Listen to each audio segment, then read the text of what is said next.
करके कब आता है और कैसे आता है। देखिए, जब आप बहुत ज़्यादा खुश होते हो, एक हैप्पी एनर्जी से भरे हुए होते हो, आपको उस इंसान की ज़रा भी परवाह नहीं होती, ज़रा भी याद नहीं आ रही होती, आपके ख्याल में भी वो इंसान नहीं आता, तब वो इंसान आता है आपकी लाइफ में 10 जगह से धक्के खा के, आप जैसे प्यार को ढूंढ करके, आप जैसे इंसान को ढूंढ करके। कहीं ना कहीं अब वो ये कुरेदने की कोशिश करता है कि आप क्या कर रहे हो लाइफ में, आपकी ज़िंदगी में क्या चल रहा है, क्या आप भी आप उनके लिए बैठे हुए हो। और जहाँ जैसे ही आप उन्हें ये दिखाते हो कि हाँ, मैं तो अभी भी तुम्हारे लिए बैठी हूँ, फिर से वही खेल शुरू हो जाता है। वो आता है, वो बिल्कुल आता है, दुनिया देख करके आता है ना वो इंसान। हुआ है ऐसा बहुत सारे लोगों के साथ, आपने भी अपनी ज़िंदगी में ऐसे किसी न किसी इंसान को वापस आते हुए देखा होगा।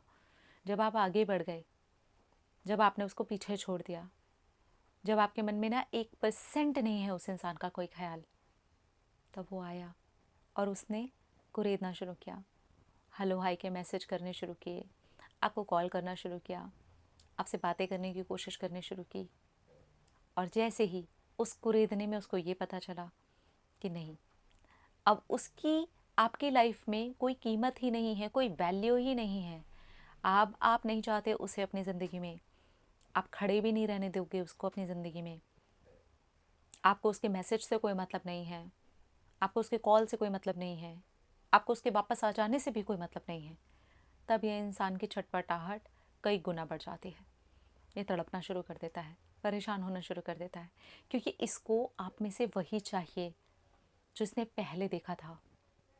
कुरियत ने भी वो इसीलिए आया है कि देखूं तो सही कि आप क्या कर रहे हो। तो इसलिए अगर आप ये चाहते हैं कि इंसान वापस आया है और परमानेंट आपके साथ बना रहे, तो पहले जो आपने गलतियां की हैं वो बिल्कुल ना करें। एक बैलेंस बना करके रखें, एकदम छटपटाहट मत दिखा दें, एकदम ये शो मत कर दें कि देखिए अभी भी हम तुम्हारे पीछे ही बैठे हैं, हम तो तुम्हारा रास्ता ही ताक रहे थे कि तुम आ जाओगे। नहीं, नो, एक्चुअली मैं अपनी लाइफ में आगे बढ़ चुकी हूँ, आज मैं यहाँ पर खड़ी हुई हूँ, आज मैं यहाँ पर खड़ा हुआ हूँ, I am really very sorry, अभी नहीं, अभी नहीं। इस रिलेशनशिप के बारे में या तुम्हारे बारे में सोचने के लिए या फिर तुम्हें अपनी लाइफ में वापस से एक्सेप्ट करने के लिए मैं भी नहीं सोच रही, मैं भी नहीं सोच रहा, मुझे टाइम चाहिए मेरे लिए। और डालने दे फिर उस इंसान को एफर्ट्स, करने दे उसको अपने लिए कुछ। देखिए, सिर्फ हमारा ही करते रहना ऑल द टाइम रिलेशनशिप में सही नहीं है, ये कहीं ना कहीं हमें भी तोड़ता है। हम भी तो डिज़र्व करते हैं कि हमारा पार्टनर कुछ तो करे हमारे लिए।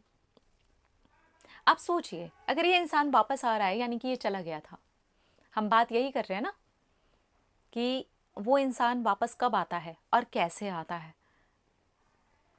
यानी कि उसने हमें बहुत ज़्यादा हल्के में ले लिया था, उसको हमारी कोई कदर नहीं थी, उसके अंदर हमको खो देने का कोई डर नहीं था, इसीलिए वो यहाँ से चला गया था ना। और जब वापस आया है तो धक्के खा करके आया है, 10 लोगों को देख करके आया है, वो चोटें खा करके आया है। तो आपको लगता है कि एकदम से एक्सेप्ट कर लेना सही है? नहीं, यहाँ पर भी बहुत सारे लोग इस चीज़ को एक्सपीरियंस करते हैं, जैसे वो तुरंत एक्सेप्ट करते हैं वो उसी रवैये को, उसी पैटर्न को वापस एक्सपीरियंस करते हैं। नहीं, टाइम दीजिए, क्योंकि इस इंसान को इतना पता चल चुका होता है कि आप कहीं ना कहीं अभी भी इसके पीछे पागल हैं।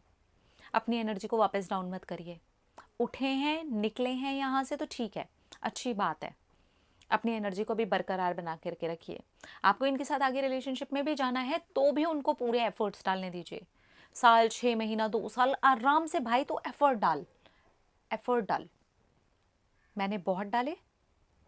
जाने का मतलब ही ये था ना कि आप रिलेशनशिप में मुझे तोड़ करके गए थे। आज जब खुद टूट करके आए हो तो एकदम से हर वक्त मैं एकदम बारबी डॉल की तरह, एक सजे हुए गुड्डे की तरह तुम्हें बैठा हुआ मिल जाऊं, बैठी हुई मिल जाऊं? नहीं भाई, देख लिया ना दुनिया कितनी कठोर है, समझ में आ गया ना कि कैसे कैसे लोग हैं, मिल गए ना बहुत सारे एक्सपीरियंसेस, तब जाकर के तुम्हें मेरा सच्चा प्यार याद आया। तो अब उस सच्चे प्यार को पाने के लिए थोड़े तो एफर्ट डालने पड़ेंगे, थोड़ी तो मेहनत अब तुम्हें भी करनी पड़ेगी। ये मैं तब के लिए कह रही हूँ, अगर आप उसे रिलेशनशिप में एक्सेप्ट करना चाहते हैं तो एकदम से जंप मत करिए, और आप देखिए ये इंसान कब आया है और कैसे आया है।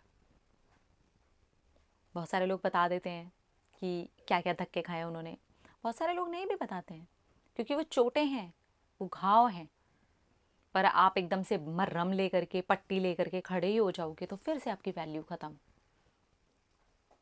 थोड़ी देर उस घाव की चोट आपके सामने भी बैठ करके उसे लगे रहने दीजिए, उसको महसूस करने दीजिए कि क्या खोया है। आज उसी को पाने के लिए इतने सारे एफर्ट्स डालने पड़ रहे हैं, और इसके बाद जब वो आपको पाएगा तो फिर ये वापस जाने का, आने का सिलसिला ही ख़त्म हो जाएगा। ठीक है, सो बी स्ट्रॉन्ग। अपना अपना रखिए ख्याल, अपने आप से कीजिए ढेर सारा प्यार ताकि बच्चों रैक्ट करें ढेर सारा प्यार। I love you, Tata.